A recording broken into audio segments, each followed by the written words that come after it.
রাধে রাধে, কৃষ্ণ কৃষ্ণ গোবিন্দ গোবিন্দ বল রে।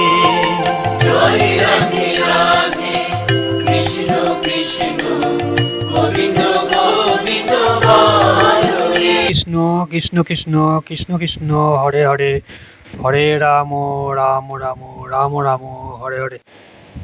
নমস্কার, জয় শ্রীকৃষ্ণ, রাধা রাধা। আজ আমি শ্রীমদ্ ভগবদ্ গীতার অষ্টম অধ্যায় অক্ষর ব্রহ্মযোগের পঞ্চম শ্লোক আপনাদের পড়ে শোনাব। গতকাল পর্যন্ত 4 নম্বর শ্লোক আপনাদের পড়ে শুনেছি। তার আগে আমার এই গীতা কথা চ্যানেলটি অতি অবশ্যই লাইক এবং সাবস্ক্রাইব করুন। সাবস্ক্রাইব করলে কী হবে, আমি যে প্রতিদিনই আপনারা শ্লোকগুলো পড়ে শোনাচ্ছি সেগুলি শুনতে পাবেন। আর একটু শেয়ার করবেন মাঝে মাঝে।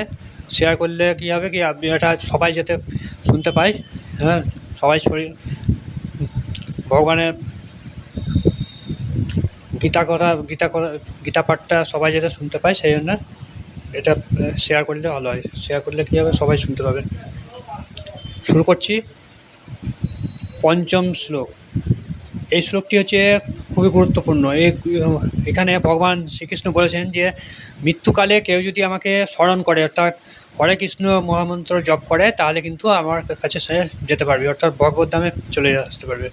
তাকে আর নরকবাস করতে হবে না, সে সোজাসুজি ভগবত ধামে ফিরে যাবে, ভগবানের কাছে একদম, যদি মৃত্যুকালে তার নাম জপ করা হয়, কেউ যদি করে। এটা হচ্ছে তার হরে কৃষ্ণ মহামন্ত্র জপ করতে হচ্ছে। হরে কৃষ্ণ কৃষ্ণ কৃষ্ণ কৃষ্ণ কৃষ্ণ হরে হরে, হরে রাম রাম রাম, এই মহামন্ত্র জপ করলে পরে সে ভগবত ধামে চলে যেতে পারবে, তো ভগবানের কাছে, শ্রীকৃষ্ণের কাছে চলে যেতে পারবে। এটা হচ্ছে এই আমি পড়ে শোনাচ্ছি আপনাদের আজ পঞ্চম শ্লোক। তার আগে বলুন রাধা রাধা, জয় শ্রীকৃষ্ণ। শ্রী শ্রী প্রভুপাদের গীতার গান। অতএব অন্তকালে আমারে সরিয়া, যেবা চলে যায় এই শরীর ছাড়িয়া, সে পায় আমার ভাব অমর সে হয়, নিশ্চয় কহিন এই নাহি সংশয়। অনুবাদ অর্থাৎ বিশ্লেষণ। তার আগে বলুন রাধা রাধা। মৃত্যুর সময় যিনি আমাকে স্মরণ করে দেহত্যাগ করেন, তিনি তৎক্ষণাৎ আমার ভাবই প্রাপ্ত হন, এ বিষয়ে কোনো সন্দেহ নাই। যেটা আগে বললাম, তিনি বলছেন মৃত্যুর সময় যে আমার স্মরণ করবে, এই শ্লোকে যে মূল বক্তব্য এটাই, তাৎপর্যতা বিশ্লেষণ। এই শ্লোকে কৃষ্ণ ভাবনাতে গুরুত্ব প্রকট হয়েছে। কৃষ্ণ ভাবনায় ভাবিত হয়ে দেহত্যাগ করলে তৎক্ষণাৎ ভগবত ধামে প্রবেশ করা যায়, যেটা আমি প্রথমে বলেছিলাম, যে কৃষ্ণ মৃত্যুকালে কেউ যদি কৃষ্ণের নাম করে জপ করে, হরে কৃষ্ণ মহামন্ত্র জপ করতে করতে মারা যায়, তাহলে সে কিন্তু ভগবত ধামে চলে যেতে পারে, অর্থাৎ শ্রীকৃষ্ণের কাছে যাবে। পরমেশ্বর ভগবান সকল শুদ্ধ সত্তার মধ্যে শুদ্ধতম, সুতরাং নিরন্তর কৃষ্ণ ভাবনায় মগ্ন থাকলে শুদ্ধ সত্তার মধ্যে শুদ্ধতম হয়ে ওঠা যায়। নিরন্তর বলছে কৃষ্ণ ভাবনায় মগ্ন থাকলে কী হচ্ছে, শুদ্ধ থেকে অতি শুদ্ধতর হওয়া যায়। এখানে স্মরণ শব্দটি গুরুত্বপূর্ণ। যে সমস্ত জীবেরা অশুদ্ধ, যারা কখনো ভগবতী সাধন করেনি, তাদের পক্ষে ভগবানকে স্মরণ করা সম্ভব নয়। সুতরাং জীবনের সূচনা থেকে কৃষ্ণ ভাবনার অনুসরণ করা উচিত। তাই বলে মৃত্যুর সময়তে কেউ ভগবানের কথা মনে কি করে রাখতে পারবে? পারবে না। কারা করবে?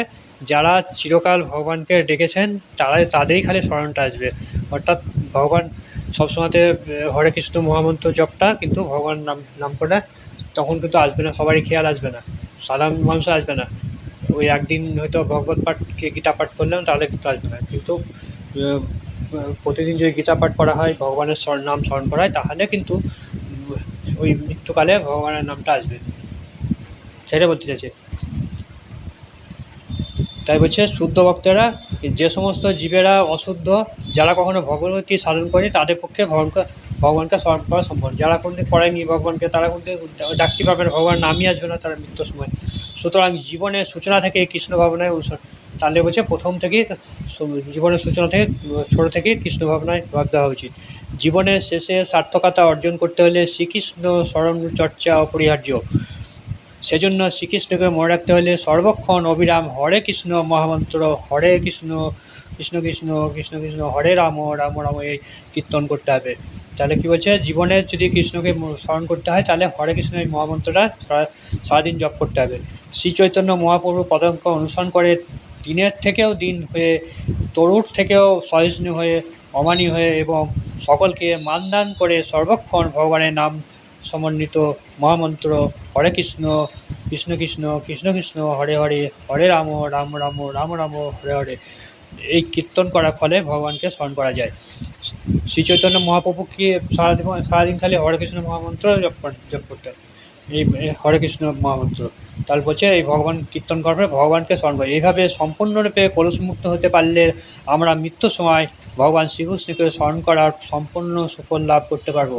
তাই বলছে আমরা যদি সম্পূর্ণভাবে কলুষমুক্ত মানে দূষিত শরীর যদি মানে মনটা যদি কলুষিত থাকে তাহলে শুদ্ধ হতে মৃত্যুর সময় শুদ্ধ হয়ে আমরা ভগবান শ্রীকৃষ্ণকে স্মরণ করে সুফল লাভ করতে পারবো, পরম ধাম লাভ এবং পরম ধাম লাভ করতে পারবো। এবং পরম ধাম মানে ভগবান শ্রীকৃষ্ণের কাছে পৌঁছাতে পারবো, অর্থাৎ ভগবত ধামে পৌঁছাতে পারবো,